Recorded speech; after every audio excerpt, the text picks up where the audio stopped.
The One-Year Bible Storybook by Virginia J. Muir. Today's story is Joseph Visits His Brothers. It comes from Genesis chapter 37.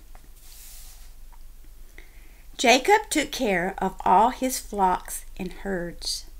One day they took the animals to Shem to find good pasture. Jacob sent Joseph out to find them and bring back news about them. Joseph agreed to look for his brothers at Shem, although it was a long walk. He wandered around the fields, hunting for them, but they weren't there. He met a man who said, "Jacob's sons? Oh, they've left. I heard them say they were going down to Dothan." So Joseph followed them to Dothan. When his brothers saw him in the distance, they groaned. Look who's coming. It's that great dreamer. Let's get rid of him once and for all. When he gets here, we'll kill him and toss him into a well. We'll tell our father that a wild animal ate him. Then we'll see what becomes of all his big dreams about how we will bow down to him.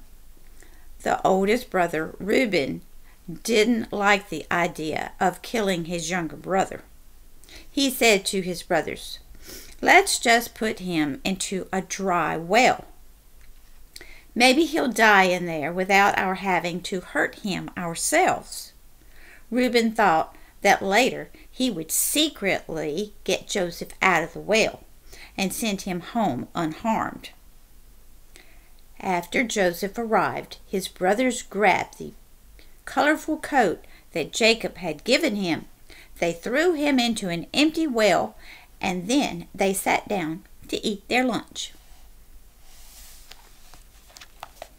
The next story is Joseph's brothers get rid of him in Genesis 37.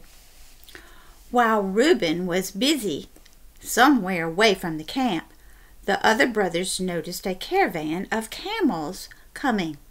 Some Ishmaelites were on their way to sell spices and ointments in Egypt. Judah got an idea. "Listen," he said, "we don't really need to kill Joseph. After all, he is our half-brother, the son of our father. Let's sell him to the traders. They will give us some money for him. And then we'll take him away.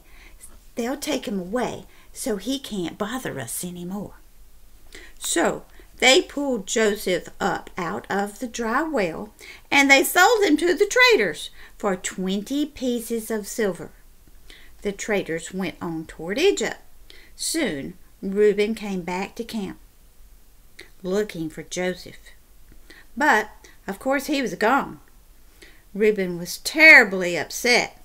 "What in the world are we going to tell our father?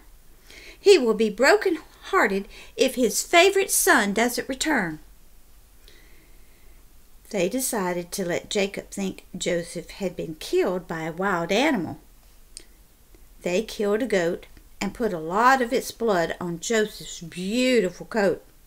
They returned to Jacob and said, "We found this robe on the ground. Isn't this the coat that you gave Joseph?" "Yes, it's Joseph's coat. He must have been attacked by a wild beast and torn to bits. My dear, dear son is dead."